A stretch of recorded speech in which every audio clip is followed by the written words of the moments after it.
Hi, and welcome to the Tech Remedy podcast.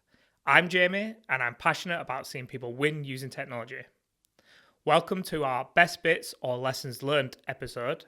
This is halfway through season 1, and we decided to do a bit of a recap of all our best moments or any lessons we've learned along the journey so far. So sit tight and enjoy.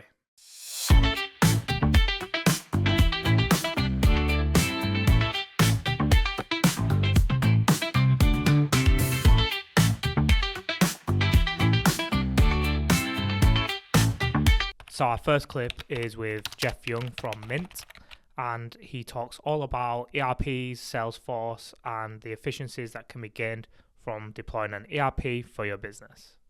A couple of points you mentioned there. So we see a similar thing in what we do where we can help people with things, but they're not always interested in replacing those Excel like processes or systems that have been outgrown because they don't see any real value to it. But when you look at elements like on the sales side, they can quantify, right, well, I can get more money in, I can see the revenue, I can see the direct benefit. It's an easier leap for them to adopt something like that than it is to replace that Excel sheet that's worked perfectly fine. Yes. So I think that's really interesting, and although we don't do Salesforce, that there's a commonality there. Yes.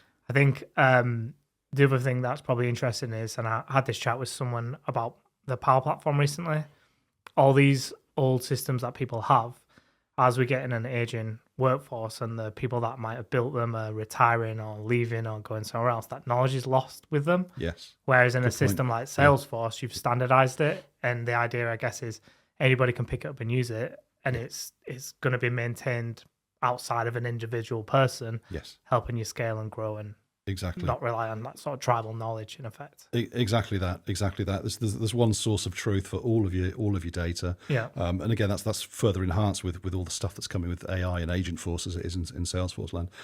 But yeah, exactly that. And having bringing the information from, for instance, your inventory management system or your customer service solution or your finance system into that one place, so everyone's got the knowledge they need at the right time is absolutely key to it.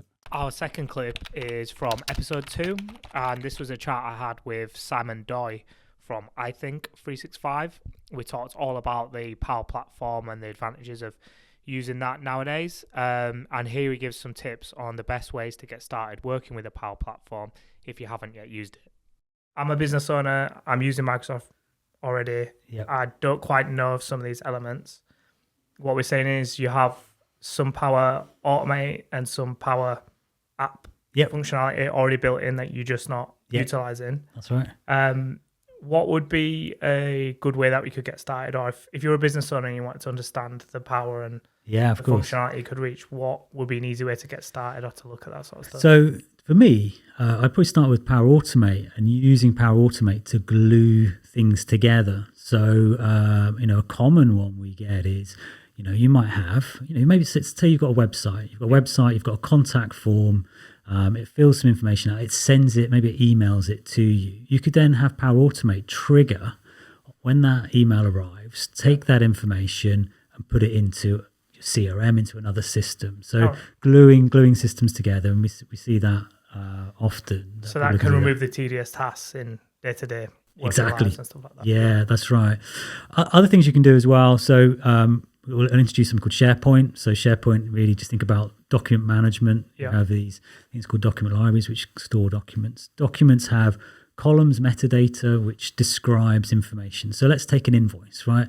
So we might have a process where somebody emails an invoice into you to, accounts payable. Power Automate takes that invoice, pops it into SharePoint. Another Power Automate runs, and it does some discovery on the invoice, and it looks up like the supplier name, the invoice total, automates, extracts all that information out, and then populates the columns in that SharePoint document library. And then you could then go and send that into Xero or some other system. So it's gluing those things together. So if people have used tools like Zapier in the past, it's a Microsoft alternative that you're already getting included as part of your subscription that you're probably just not aware of or utilizing. That's right. The next clip we have is from episode 1 and is with Tom Bell of the customer experience agency AAWE. And in this, we talked about customer experience as a whole and how you could deliver things that would make you stand out or different from your competitors. And Tom mentioned the idea of finding what he called signature moments. And these are things that you could deliver and systemize, but it would set you apart and kind of stand you out from your audience and your competitors. Have a listen. Every month or every 3 months we're going to go and do this. Does it lose that appeal of being sporadic or being something we've just gone and done?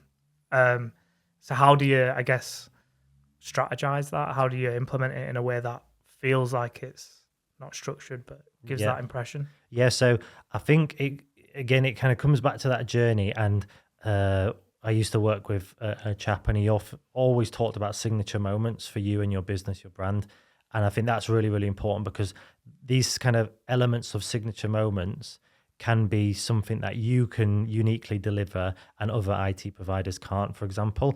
And you think about this customer journey that if someone's had with you, say they're coming up to the end of their contract, with looking at the retention journey. Okay, in the 3 months leading up to the date where they re-sign with you, what's a signature moment that we can provide them? And actually look at it from that perspective. Okay, on day 90, when we know this is the kind of headspace that they're in as a customer, we're going to do X. Yeah. And that's something that can really have a real big impact. And you can do it to every client and like have that kind of steps of service, that kind of process embedded in the way that you help customers recontract. And I think that's a really important tool for people to utilize.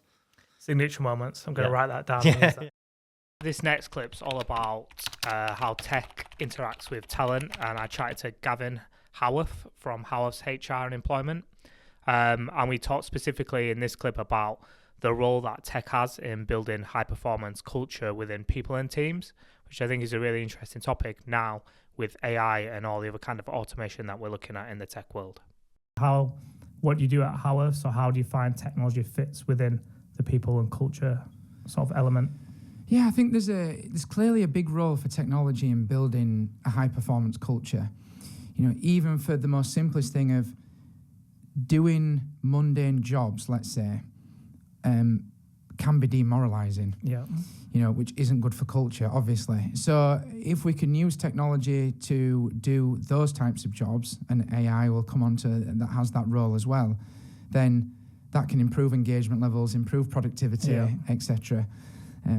So there's clearly a big role there in fostering a high-performance culture. I mean, in terms of the home working thing, look, I think I very much like the Daniel Pink model of motivating and engaging people, which is across 3 strands, really: autonomy, mastery, and purpose. Yeah. So the autonomy bit speaks to the location of where you work, but the location is only one part. You know, sovereignty over what you do, when you do it, how you do it. The where is a factor, but it's more than that as well. So at Howarth, we have hybrid working, we do, but we don't have anyone. In fact, no, we do. We have 2, but it's a minority who work remotely full time. Yeah. Because one of our values is together. Okay. And it's difficult to say together without people being together physically. So we do have hybrid, and we have, out of 30 of us, we probably have 20 different working patterns. So, because we try and bend the business around the individual and meet halfway. So, yes, hybrid is here to stay. The tech really helps us to be able to do that. Yeah. But we blend it in a way that makes sure there's a lot of human interaction in there as well. Jump into a much more recent episode now. I sat down with Nathan Williams, who is one of the fellow co-founders at Dynamics 365 Cloud with myself. And we talked about what an ERP was and what is Microsoft Dynamics.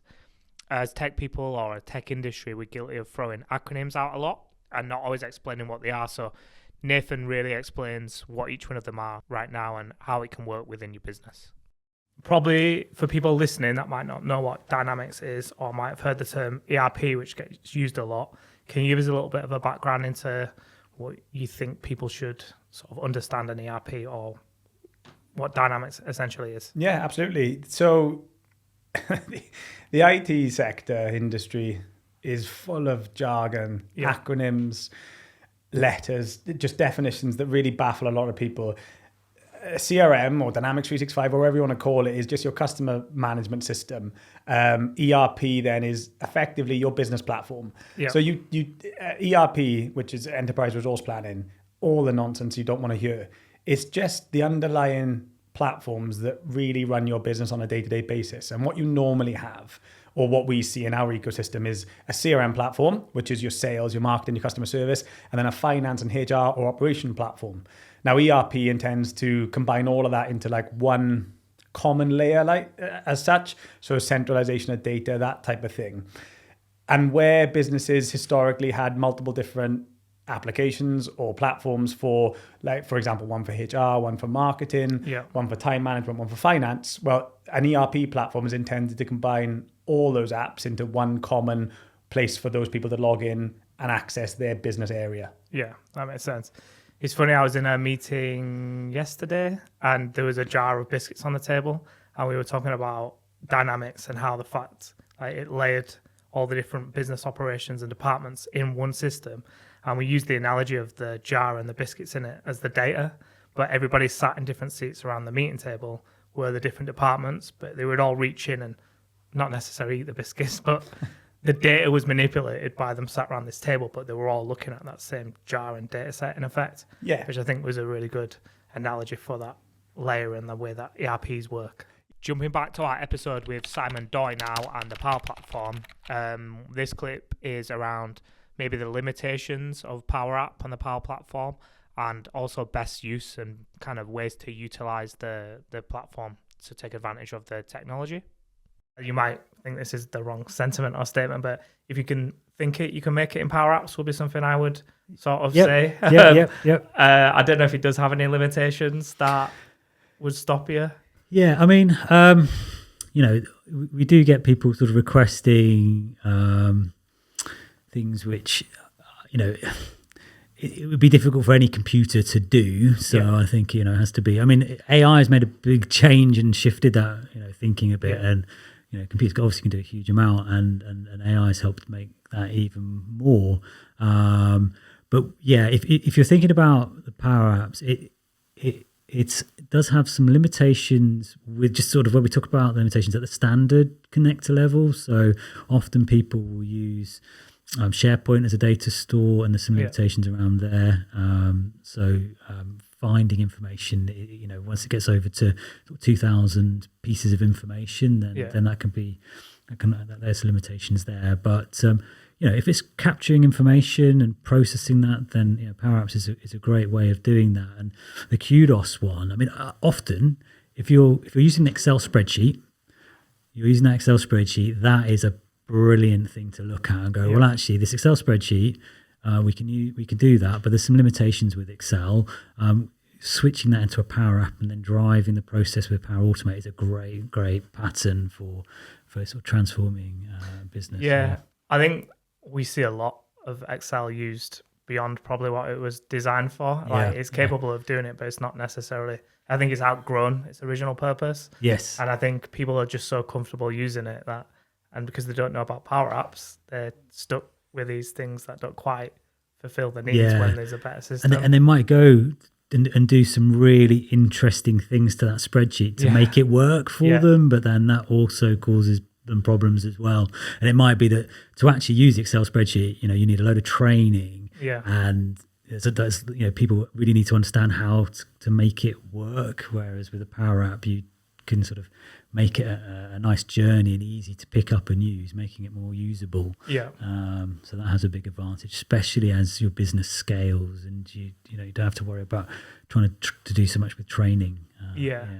Keeping with that same train of best use and knowing how to use and when to use a platform, the next clip is back with Nathan Williams again, the Dynamics 365 Cloud co-founder, and talking about how as a business owner or how as an organization do you know when you're ready for a system like Microsoft Dynamics or an ERP system in general?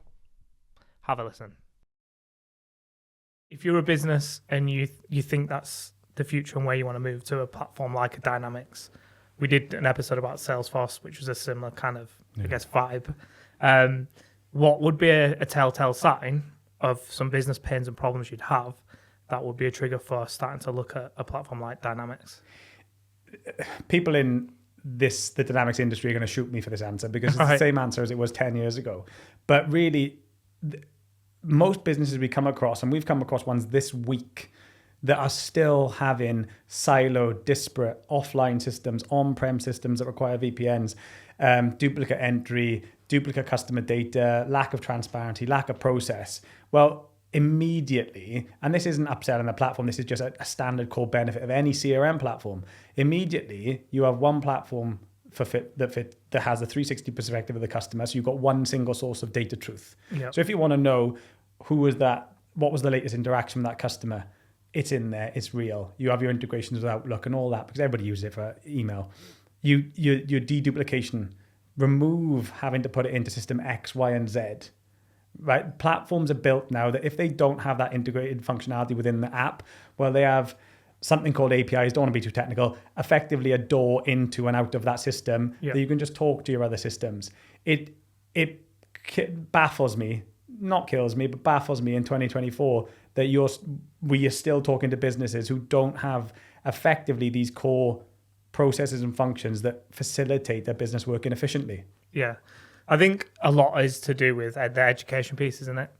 People they start off, I don't think anyone goes out to create all these really complex siloed systems, but you're building a business and you're learning to fly it as you grow, in a sense. And I think people buy something that fits the need there and then, they'll move to something else or they'll add on an extra bit and an extra bit. And before you know it, you're 5 years down the line and all this stuff is just all over the place. And up until recently when what's the term? Data is the new oil or data is the new gold. Until this is really being pushed, people are just happy creating all this massive data with no real structure or maintenance. Or strategy. Yeah. A popular topic of a lot of the podcasts so far has been AI. And here we're talking with Jeff Young again about how he feels AI will fit in with tech and especially ERPs like Salesforce or Dynamics in the near future. We touched on AI, or you mentioned it really early doors, topical in I think everything we do, especially in technology businesses. Where do you see AI fitting within Salesforce or within Mint and you guys, and how you use either Salesforce or technology in general in the future? Yes, it's really interesting. This, and as you say, the subject of hot debate. There is so much going on in the space. It's literally you go to bed one night, wake up the next morning, there's something new, and it's almost very difficult to keep track of it all. Yeah.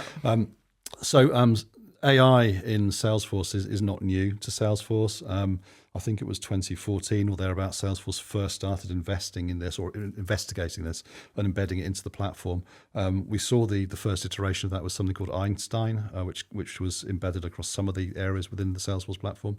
The new lease or version of that, if you like, is now called Agentforce, which was announced at Dreamforce last month in the States, and this is very much the hot topic of conversation.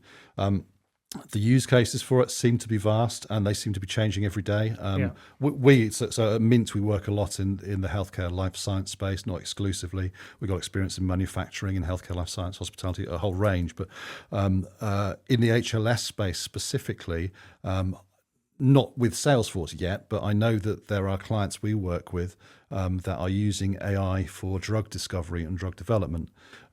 We are looking at using it within Salesforce, something called Health Cloud and Life Sciences Cloud, for patient onboarding in clinical trials. So that there is a lot that's being done with that patient experience. Certainly the clients that we're working with in the US, seeing a lot of that patient experience being delivered or serviced by agents, as they are in Salesforce, to help with that interaction, help that customer experience.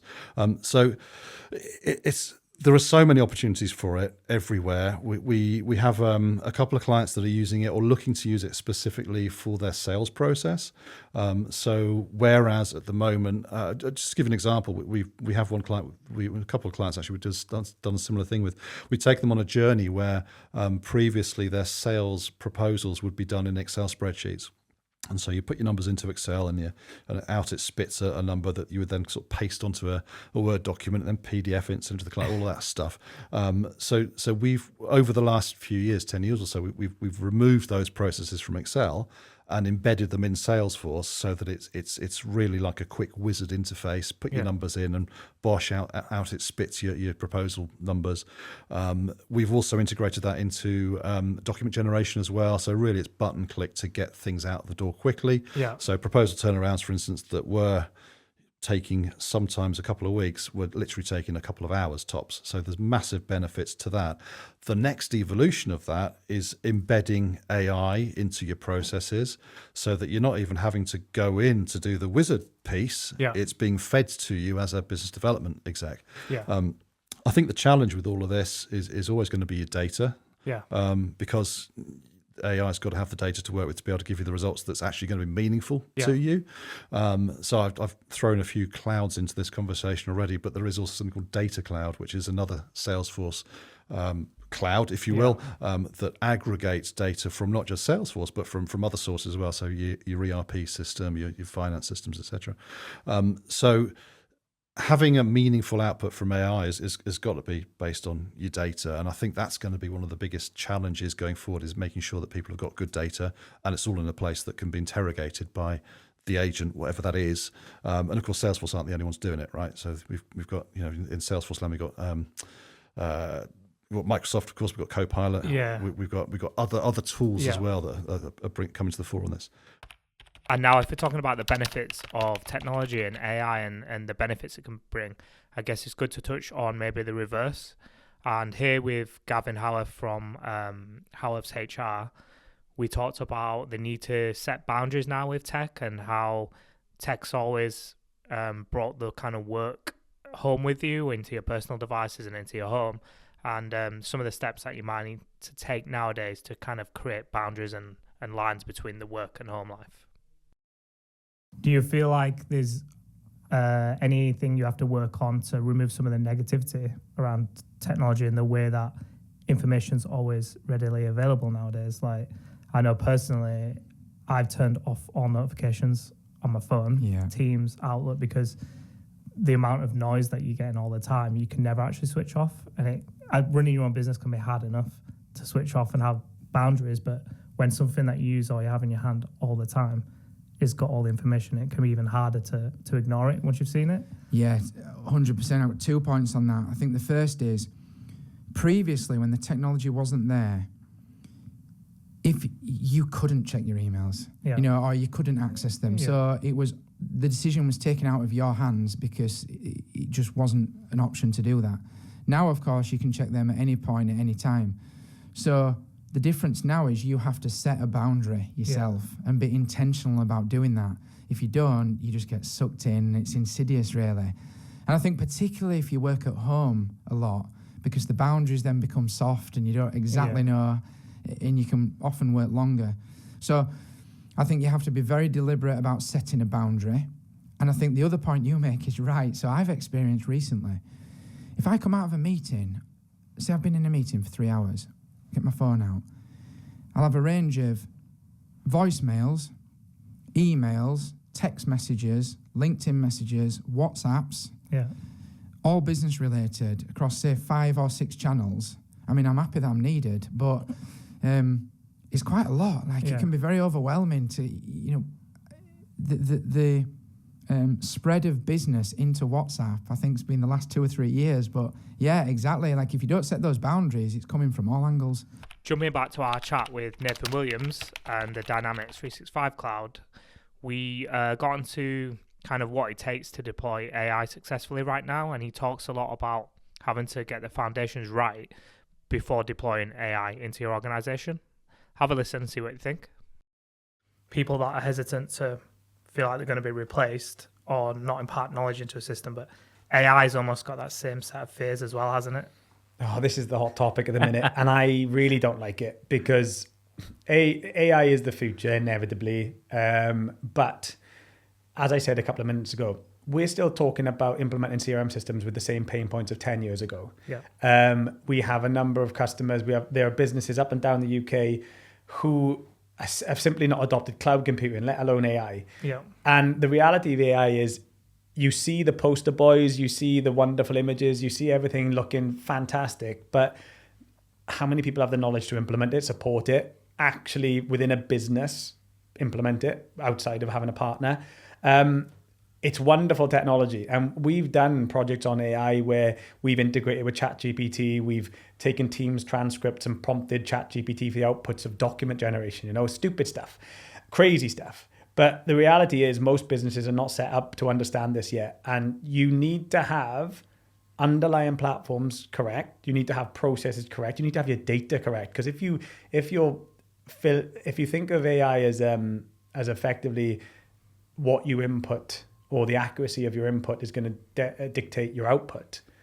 Well, if your input's crap, your output's going to be crap. Yeah. So the blue sky world that's being painted for AI right now, I don't think really will be understood or appropriate for another 5 to 10 years. Yeah. So I think garbage in, garbage out is one of the sayings, isn't it? I think this whole conversation around dynamics, ERPs, centralized data, is the foundation you need to have in place and understand before you're looking at applying AI to really maximize what you want. I feel like the difference between something like Dynamics and AI, though, is that AI is sexy. It's in the media, it's in the news, it's shiny, whereas the mundane bit of putting all your data together, cleansing it, making sure you've just got one source of truth is a bit of a tedious task, isn't it? And I think the companies that will win and will take bigger leaps moving forwards in the future will be the ones that do that first and then apply AI afterwards.